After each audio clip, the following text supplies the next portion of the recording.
To make calls on iPhone without phone number, you have to use the FaceTime. So make sure you have installed the FaceTime, then go to your iPhone settings and tap on your name at the top. In here, scroll down and tap on sign in and security. Here, make sure you have added your email address, and then from your settings, open the FaceTime app. Under FaceTime settings, scroll down, and here caller ID, you have to select your Apple ID or your email address. Don't select your number. Now all you have to need, open the FaceTime app, tap on new call, and select account whom you want to call. Select this voice call or video call.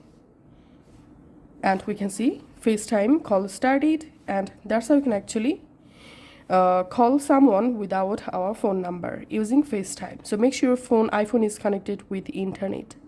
Thanks for watching.